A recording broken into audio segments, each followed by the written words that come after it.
Hey there. So in this video, I'm going to share with you 5 different mistakes that new travel nurses make that can absolutely ruin their experience and how you don't have to make those mistakes at all. I'm Travel Nurse Rich and I'm here to help you learn everything about travel nursing. So the first mistake that lots of new travel nurses make is they hold out to try to get everything that they want in their contract. And you might be thinking, well, I thought it was important to know what you want in a contract. And that is true. You definitely want to know what you want. Certain things that you'll see in a typical contract that you definitely want to understand and be aware of are like what location you want to work, or how much you want to get paid for that contract, or even which specialty you want to work in. But the way that this can become a mistake, and you often see this with a lot of new travel nurses, is they're way too picky with their first contract. This pickiness kind of makes it difficult for you to get hired as a new travel nurse because you don't have travel nursing experience yet. But that's okay, because with your first contract, you always want to be a little bit more on the flexible side. So like if you're proficient in more than one specialty, even if that's not the area that you want to be a travel nurse in, but you can do it, then list that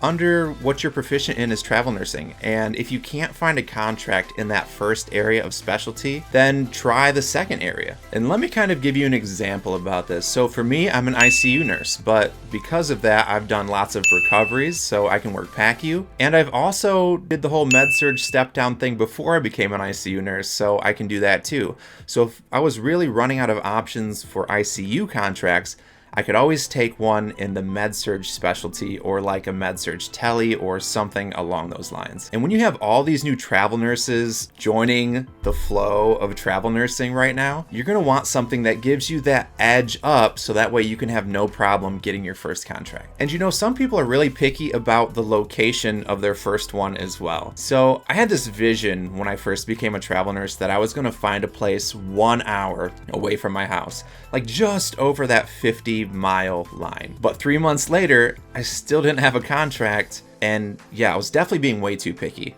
So I ended up settling for a first contract that was 4 hours away. And you might be thinking, yeah, 4 hours away doesn't really sound that exciting, but it's all about getting that little bit of experience that you need as a travel nurse, so hospitals know that they can trust that you've done it before and that you've done it successfully. And that really seems to be the most important piece of the puzzle, is getting that little bit of experience at the beginning, so that way employers will hire you. I mean, even bad nurses who have travel nurse experience that are on 100 different do not rehire lists can still get contracts in this travel nursing market just because they have travel nurse experience, and that kind of shows you how important that is. So the second mistake that I see a lot of new travel nurses making that you do not want to make, and it's a really easy mistake to make, is that they'll delay their start date on one contract because they're holding out on a higher paying contract. And you might be thinking to yourself, well, doesn't that make sense, because aren't I gonna make more money at a higher paying contract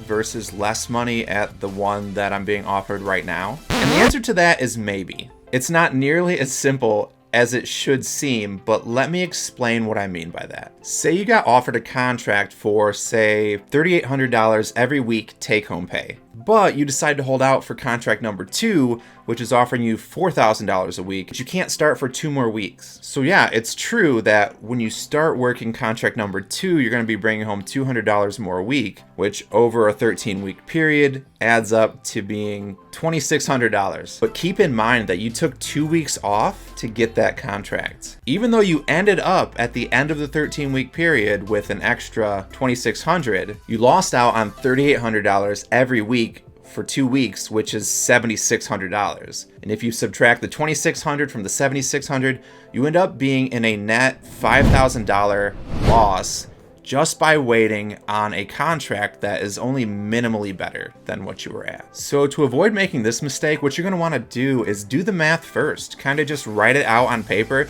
If this is my contract currently that I can start tomorrow, or if that's one that I'm starting in 2 weeks, just kind of see where it lines up, because sometimes they'll end up paying you enough for that second contract that it would make sense to wait. But that's not always the case, so just keep that in mind. But there are definitely some really high paying contracts out there, and if you're a travel nurse, comment down below and let me know what your highest paid contract has been, because some of these amounts are just mind-blowingly insane. So the third mistake that I see a lot of new travel nurses make is they don't pay attention to the entirety of their contract before they sign it. So now this might surprise you, but contracts have more to say about your working conditions for the next 4, 8, 13 weeks, for the next duration of your contract. So I made a video on my TikTok account recently explaining to people that there's a certain section under the special notes that if you don't read it, you might agree to be called off multiple times per week. Which, if you find yourself at a place that has a low census, it's a really bad idea to allow them to call you off multiple times per week, because largely travel nurses will not get paid for low census, we're not going to make you work situations, especially if it's in their contract that they can call you off without pay. And now, of course, contracts have options like guaranteed hours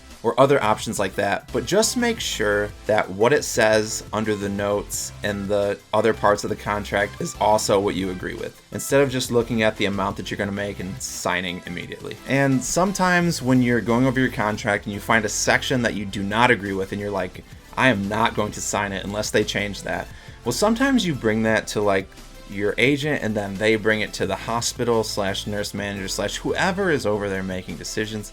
And they come back and decide that, yeah, we're not going to budge on this either. And if that's the situation you find yourself in, you really just have to ask, is this situation really important enough for me to not take this contract over? But that's something that you'll have to decide in the moment if they don't agree to everything that you want. So the fourth mistake travel nurses can easily make, especially if they're new, is they can participate in the drama on the unit. I'm pretty sure you're aware that every hospital has unit drama. Right? Every hospital. As a travel nurse, you're still going to be surrounded by places that have drama. Unless you find a weird place that has no drama, which I have not yet found. But here's the beauty about travel nursing is you don't have to actually participate in any of this drama because you're not there for the long term. And in reality, that's more their problem than your problem. And I know it feels kind of weird to say that, but for your mental health, please make it more their problem than your problem. You don't have to participate in it. So the fifth mistake I see lots of new travel nurses make is they let their manager run all over you. And here's the thing, this one is super important because going from nurse to travel nurse, there are a lot more areas where you have control and you actually have a voice where you didn't before. But I mean, even as a new travel nurse, when you're kind of just trying to figure things out, managers can still seem intimidating. And you're going to find these authoritarian managers when you go places, and they're going to try to walk all over you like they regularly do to their staff. But here's the thing. You have a contract that is your manager. Like, your manager is not them. Your manager is that contract that you guys agreed to. So the worst thing that you can do is give in to these types of authoritarian managers who try to make you do things outside of your contract. So just be aware of what your contract says, be aware of what your limits are, and be aware of the fact that a lot of these managers, they just don't have that much experience in the travel nurse world to realize that you're governed by the contract and not by them. But there are lots of ways to make sure that you're successful as a travel nurse, especially in 2021. And I made a video highlighting a few of those ways that you do not want to miss. So click this video that popped up right now, and I'll see you over there. I'm Travel Nurse Rich. See you guys next time.